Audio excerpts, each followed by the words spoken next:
ल हेर्नुहोस् साथीहरू, यो एकदम राम्रो टुल आइसकेको छ। गाडी तथा खिड्की जुनसुकै पनि यस्तो हात नपुग्ने ठाउँ या कपडाले नभ्याइने ठाउँमा यस्तो डस्ट साफ गर्नलाई या कुनै कचडा साफ गर्नलाई एकदम राम्रो टुल आइसकेको छ। यसलाई कसरी युज गर्ने, कसरी हामीहरू गाडीमा युज गर्न सकिन्छ भन्ने कुरो म यहाँ देखाउन गएको छु। तपाईँहरूले राम्रोसँग हेर्नु होला, कसरी यसलाई कनेक्ट गर्ने र कसरी कहाँबाट कनेक्ट गर्ने र यसलाई कसरी युज गर्ने सब बताउन गएको छु। आरामले हेर्नु होला।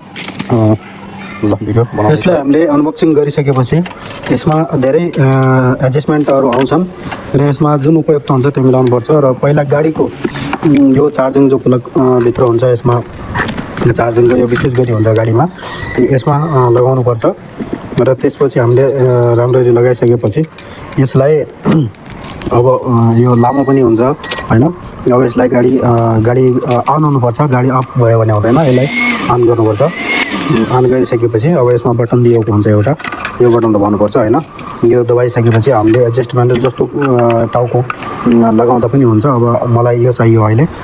यो सँगसँगै 2-3वटा अरू पनि हुन्छन् र जुनसुकै पनि लगाउन सकिन्छ। त्यसलाई गरेर पछि सफाइ कसरी गर्ने भन्ने विषयमा म त्यो पनि बताउँला। र अब यसलाई हामीले अन गरिसकेपछि यसरी अब अहिले खासै गाडीमा छैन त्यस्तो त्यति, जति बस्ट भए पनि यसले दिन्छ। यसमा तपाईँको रेत, कङ्कर, छोटा छोटा ढुङ्गाहरूदेखि लिएर लगभग साना यो बालुवा जस्तो बालुवा जे भए पनि दिन्छ यसले। सफाइ गर्न एकदम राम्रो हुन्छ। कपडाले पुछ्न नसकिने ठाउँमा या सफाइ नहुने ठाउँमा यसले धेरै राम्रो काम गर्छ। हेर्न सक्नुहुनेछ यसरी तपाईँहरू मजाले। धेरै महँगो पनि पर्दैन यो। र तपाईँले यसबाट जहाज, खिड्की तथा अन्य भित्र हात नपुग्ने या कपडाले नपुग्ने नभ्याइने ठाउँमा जहाँ पनि सफाइ गर्न सक्नुहुनेछ। एकदम राम्रो टुल छ यो।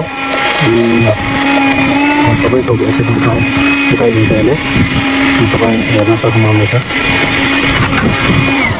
यसको तार पनि धेरै लामो हुने भएकोले गाडीको अगाडिपट्टि लगाउँदा पछाडिसम्म डिक्कीसम्म पुग्ने भएको हुनाले धेरै राम्रो पनि हुन्छ। एकदम कामको चिज छ। यसलाई पछाडिसम्म जति लामो कार भए पनि यसले भ्याउँछ, यतिसम्म लामो हुन्छ। त्यही हुनाले सजिलो हुन्छ। कारलाई घरिघरि पुछिराख्नु पर्ने, घरिघरि कपडा फेरिराख्नु पर्ने अवस्था हुँदैन। कति दिन भयो हेर्नुहोस् त, एकदम सफाइ हुन्छ। अब अलिकति ड्यासबोर्डमा चाहिँ अलिकति कपडा हाल्नुपर्छ होइन, अलिकति त्यो धुलो लागेको हुन्छ। र यो कडहरू जम्मै यसले लिन्छ, हेर्न सक्नुहुन्छ तपाईँहरू।